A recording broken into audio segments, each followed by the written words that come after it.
Bienvenue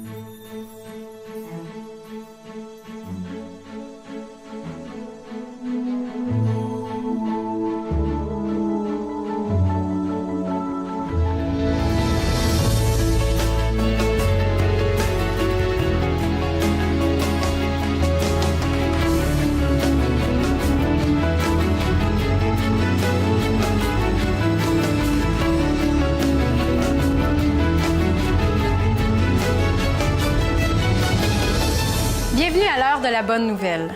Croyez-vous aux miracles? Croyez-vous aux situations inexplicables scientifiquement, aux faits surnaturels souvent attribués à une intervention divine? Vous pourrez constater dans notre Vox Pop cette semaine que certains demeurent sceptiques. Et vous, croyez-vous aux miracles? Ah oui, je crois aux miracles. Moi-même, je suis un enfant du miracle. Je crois aux miracles. Pas vraiment, non. Je te dirais, je crois à la force humaine et à tout ce qu'on est capable de faire, mais je crois pas vraiment aux miracles. J'aurais plus tendance à dire que s'il y a quelque chose d'extraordinaire qui arrive, ben c'est parce qu'on a travaillé pour, qu'on est plus l'instigateur du miracle. Pas tellement, je pense. Non, je suis très réaliste, alors je suis très sceptique, alors je ne pense pas tellement, non. Oui, je crois au miracle parce qu'on a des preuves de tout ça. Oui, tout se peut dans la vie. Tout peut arriver. Là, naturellement, de nos jours, je ne sais pas s'il doit s'en passer encore, mais c'est pas trop là. Aujourd'hui, François et Jean-Pierre sont en Israël, plus précisément à la piscine de Siloé, pour nous faire découvrir celui qui redonne la vue aux aveugles.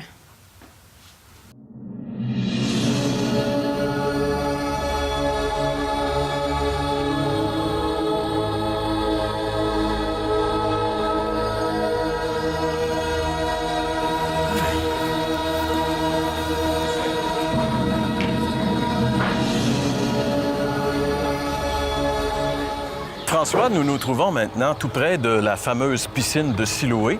Et pour nous rendre jusqu'ici, il a fallu qu'on traverse tout un quartier de la ville de Jérusalem. Mais nous avons traversé ce quartier sous la terre, non pas dans un métro, mais dans ce qui s'appelle le tunnel des Jébusiens. En réalité, c'est un canal qui avait été creusé dans le roc pour amener l'eau à la ville. Mais en traversant ce tunnel, j'ai réalisé jusqu'à quel point c'était important l'eau pour les gens de cette époque-là. Et d'ailleurs, la plupart des villes en Israël ont été construites sur une source d'eau en réalité, parce que c'était essentiel pour la vie des gens qui allaient y habiter. Cette source-là, elle est très importante dans le Nouveau Testament. D'ailleurs, François, je pense que toi, en traversant la source, en fait, le tunnel, tu as remarqué des choses assez intéressantes. Oui, bien, en fait, une chose que j'ai remarquée, bien, on ne peut pas ne pas le remarquer, Jean-Pierre, c'est extrêmement étroit, pas évident. Dans certains cas, il faut se baisser. Et de penser que David, avec son armée, est entré par là pour conquérir la ville, c'est complètement ahurissant, c'est impressionnant.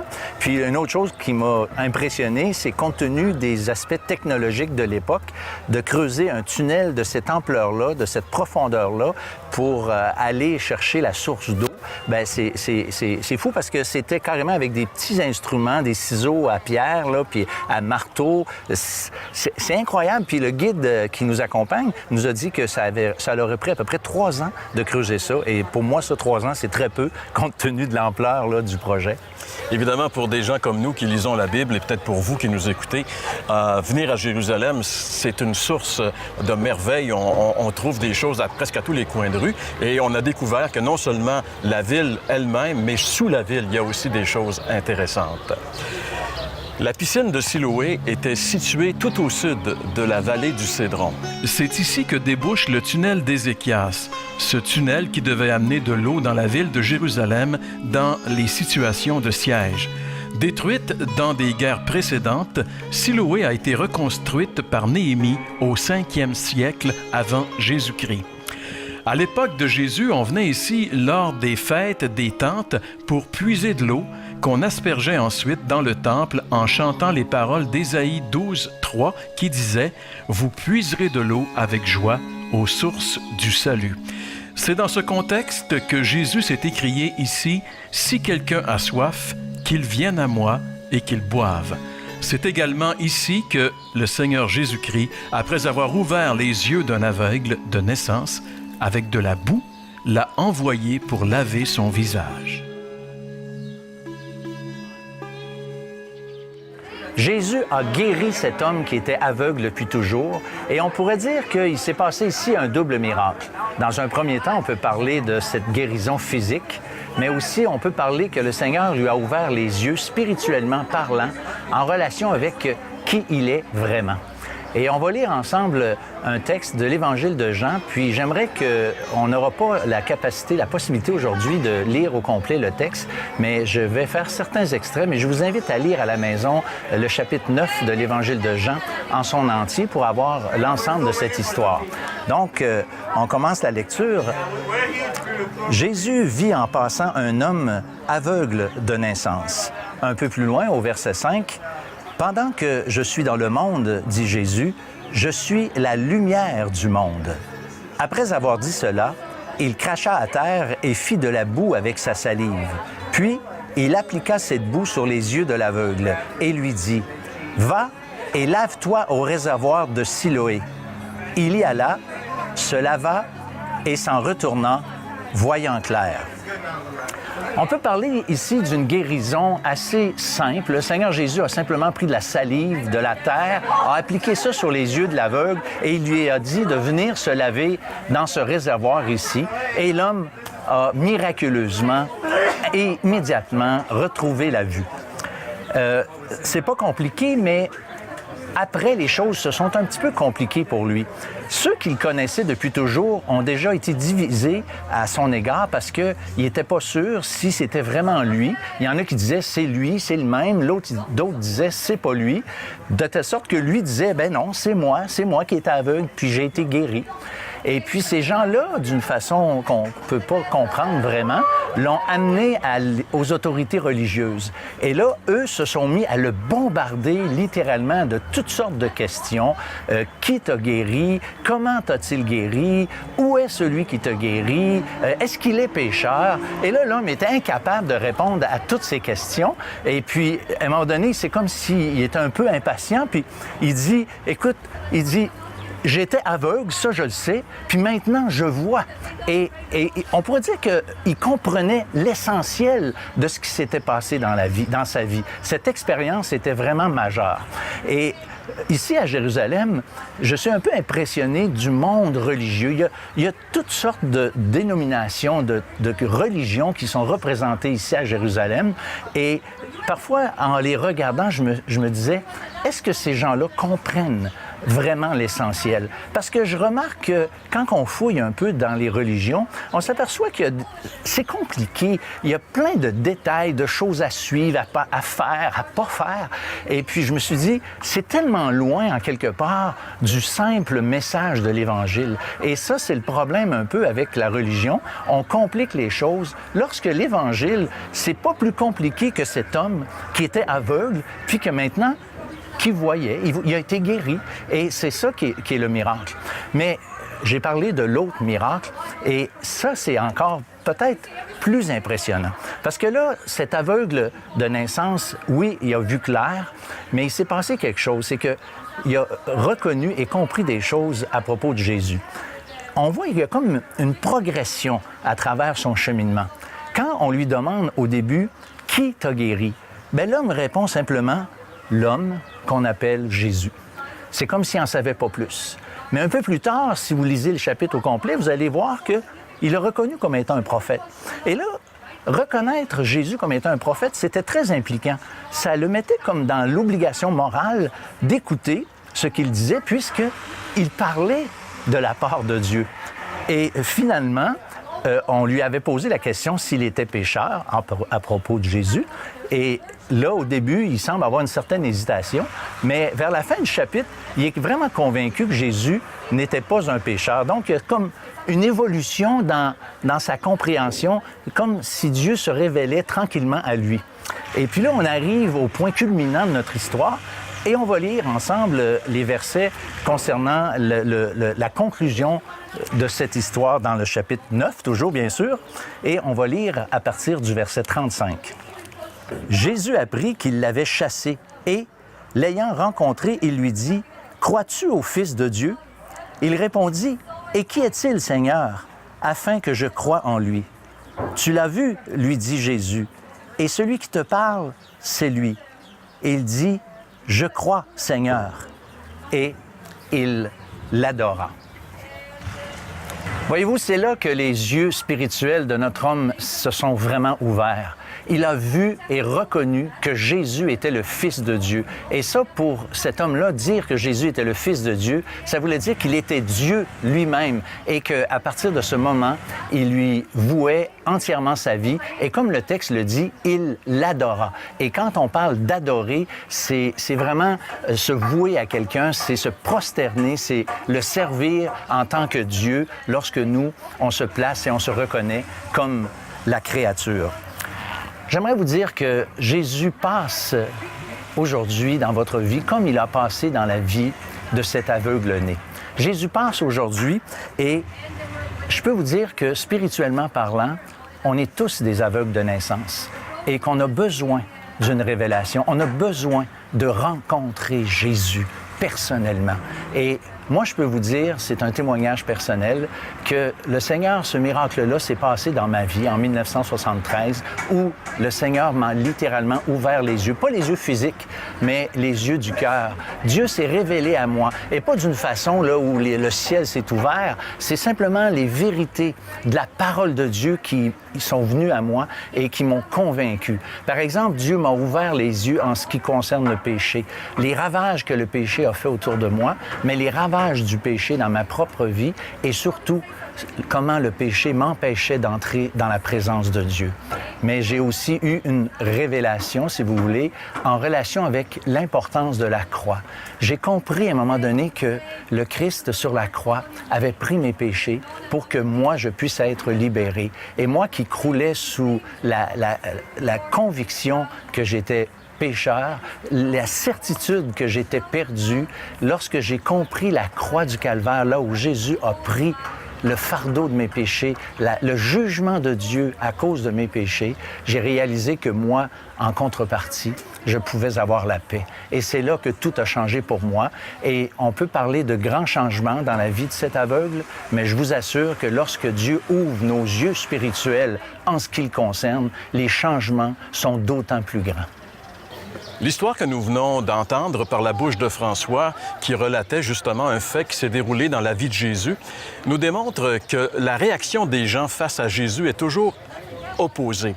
En fait, la réaction de cet homme qui a obtenu la vue par le miracle que Jésus a fait dans sa vie est formidable. En réalité, pour lui, une vie toute nouvelle s'ouvre à lui. Par contre, les gens qui ont été témoins de ce miracle-là, eux, ils sont enragés parce qu'ils sont confrontés à la puissance de Jésus et ils ne peuvent pas rejeter le témoignage de la transformation de cet homme-là. Et à cause de cela, ils sont enragés parce qu'ils réalisent que leur religion est impuissante pour faire quelque chose de bon pour un homme comme celui-ci, alors que Jésus lui a redonné la vie. Et j'aimerais juste vous dire que encore aujourd'hui, face à Jésus, nous avons une ou l'autre de ces deux réactions. Quelle est votre réaction face à Jésus? Est-ce qu'il provoque chez vous de la joie, de la paix, ou est-ce qu'il provoque de la rage?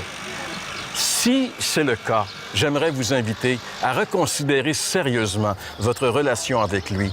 J'aimerais juste vous dire en terminant que Jésus vous aime, qu'il a donné sa vie ici même à Jérusalem pour vous en mourant sur la croix. Mais que pour être sauvé, vous devez le recevoir comme votre sauveur. Vous devez lui donner votre vie. Venez à lui maintenant, simplement en réalisant et en confessant que vous êtes pécheur, que vous êtes perdu, et en demandant à Jésus de venir dans votre vie, pardonner vos péchés et vous donner, comme à cet homme, une vie nouvelle. Faites-le sincèrement dans une simple prière maintenant et vous allez réaliser que vous allez pouvoir dire comme cet homme, « J'étais aveugle, mais maintenant je vois ». Pour poursuivre votre réflexion et votre découverte de Jésus, le plus grand parmi les vivants, n'hésitez pas à entrer en contact avec nous et voici comment vous pouvez le faire. L'heure de la bonne nouvelle, casier postal 26006, Trois-Rivières, Québec, G8Y7M1 ou par téléphone au 1-866-509 819-819-1319 ou encore par courriel à info@hbn.ca.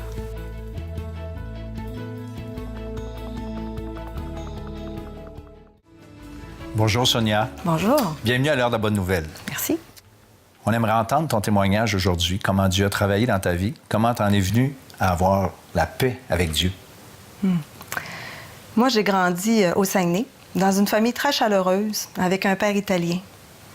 Mon père a connu la Deuxième Guerre mondiale et très tôt dans ma vie, j'ai été sensibilisée aux horreurs et aux malheurs qui viennent avec la guerre. Et bien sûr, aux images de l'Holocauste. J'étais dépassée, en fait, par l'ampleur de la méchanceté dont les êtres humains étaient capables. En grandissant, j'ai aussi été troublée par la mort. La mort qui, je m'en rendais bien compte, était une séparation tellement définitive avec ceux qu'on aime et qui enlevait tellement de saveur à la vie. Les bonheurs, même les plus grands, devenaient éphémères. Et moi, ça me dérangeait. Pour moi, c'était une réelle malédiction. J'avais soif en dedans de moi d'éternité. J'avais soif d'absolu, de perfection. Mais je me sentais bien impuissante face à ça. Et ça me laissait souvent des sentiments de tristesse. Alors, la religion que je pratiquais m'avait appris que la Bible était la vérité, la parole de Dieu, et que Jésus était venu sur la terre, qu'il était mort sur une croix et qu'il était ressuscité. Donc, il avait vaincu la mort et pour moi, ça le rendait infiniment attirant. Par contre, ce que je connaissais de lui, ce que je connaissais de la Bible, n'était pas suffisant à cette époque-là pour me donner la paix en regard de ma propre mort. J'étais angoissée par rapport à ma mort. Je ne savais pas ce qui allait se passer après. Et j'avais pas de réponse non plus concernant la méchanceté humaine et l'ampleur de la violence et de la cruauté qu'on peut voir dans le monde. J'ai déménagé à Québec, à l'Université Laval, pour étudier en statistique et en épidémiologie. Et c'est à Québec que j'ai rencontré des chrétiens différents. Des chrétiens qui lisaient leur Bible régulièrement et aussi qui avaient une espérance. Ils étaient certains d'aller avec Jésus après leur mort.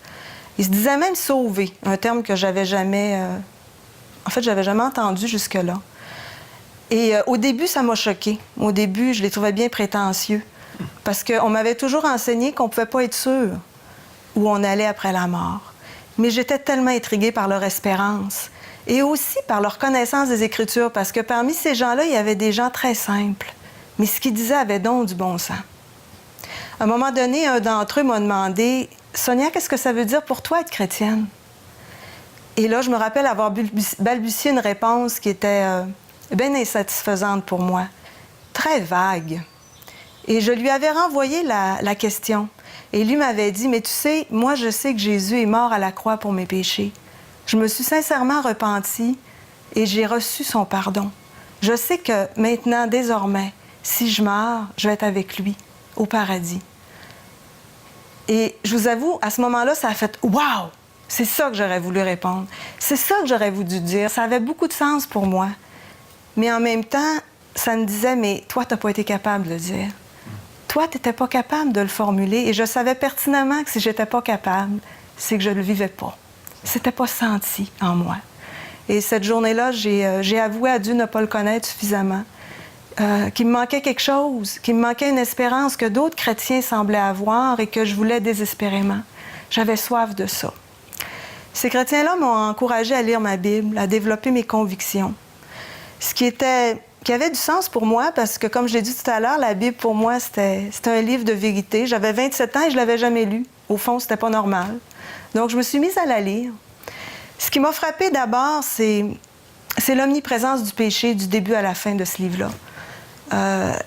Et pour cause, la Bible nous dit que le péché, c'est la raison de l'imperfection de notre monde, la raison de la violence, des atrocités.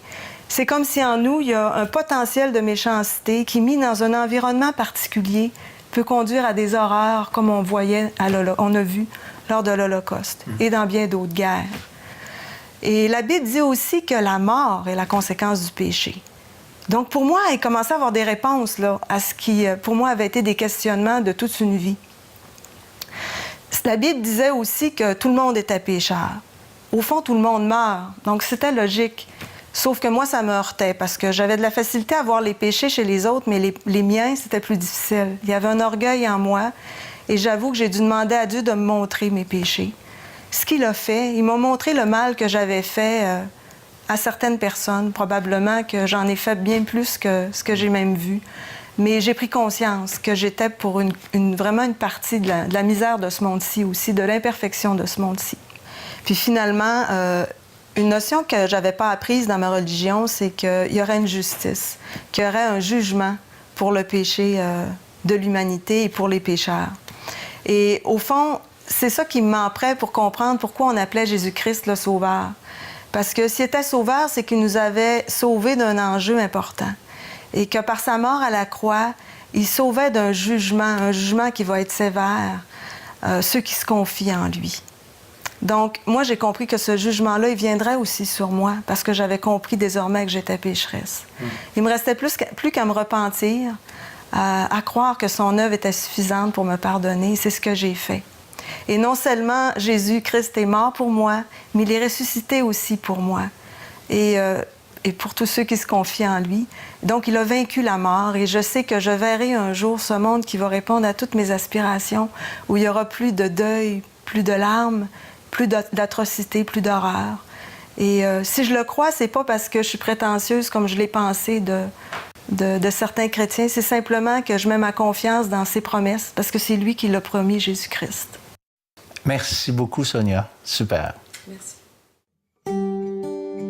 Vous aimeriez entendre le témoignage d'autres personnes transformées par le message de l'Évangile? L'heure de la bonne nouvelle vous invite à participer à l'un des nombreux déjeuners de l'espoir. Ces déjeuners ont lieu dans plusieurs restaurants réputés de la province et vous sont offerts gratuitement. Pour connaître les détails concernant l'endroit, la date et l'heure pour votre région, composez le numéro sans frais 1-866-509-1319. Vous pouvez également consulter le site web www.déjeuner.org.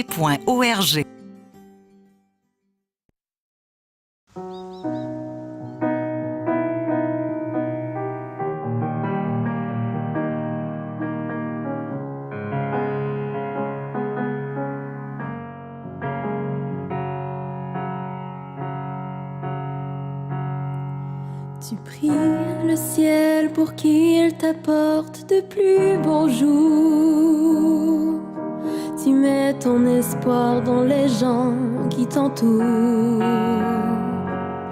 Tu vis à la recherche d'un confort, tout faire pour améliorer ton sort. En quête de paix, tu t'y perds. Le soir tu mets Dieu dans tes prières, le lendemain tu l'oublies aussitôt. Tu vis ta vie de la même manière, te demandant s'il répondra bientôt. Mais sais-tu qui il est vraiment? C'est qu'il est pour toi réellement? Quelle place occupe-t-il dans ta vie? Est-ce que c'est lui qui te conduit? Mais sais-tu qui il est vraiment? C'est qu'il est pour toi réellement? Allez, regarde autour de toi, ouvre les yeux.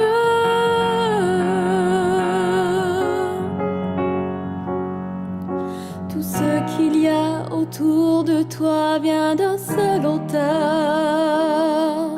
qui t'a créé et qui veut seulement ton bonheur. Ne vois-tu pas qu'il agit pour toi, qu'il veut te montrer qu'il est bien là? Mais c'est à toi de le reconnaître. Mets-le en premier dans tes choix, laisse-le diriger tes combats, être la source de ton bonheur. Admets que tu as un créateur. Mais sais-tu qui il est vraiment? Ce qu'il est pour toi réellement? Quelle place occupe-t-il dans ta vie? Est-ce que c'est lui qui te conduit? Mais sais-tu qui il est vraiment? Ce qu'il est pour toi réellement? Allez, regarde autour de toi, ouvre les yeux.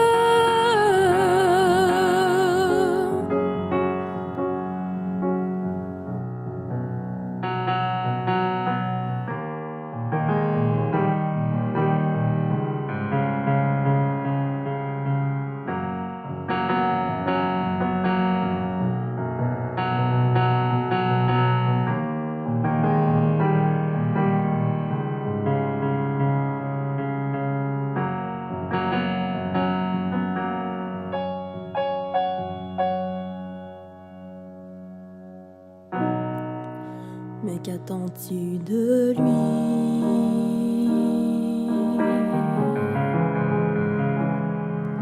Il a déjà tout fait pour toi. Maintenant, c'est ton choix. Mais ne passe pas à côté de ta vie.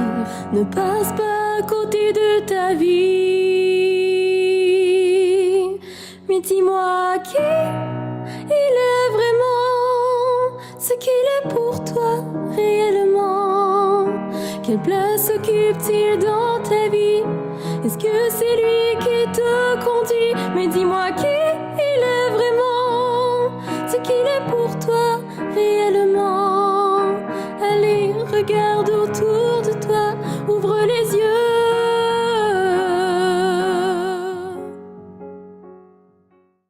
Soyez des nôtres la semaine prochaine où nous visiterons un autre coin de pays d'Israël et où vous pourrez continuer votre découverte de celui qui a changé le cours de l'humanité en suivant ses traces là où il a vécu.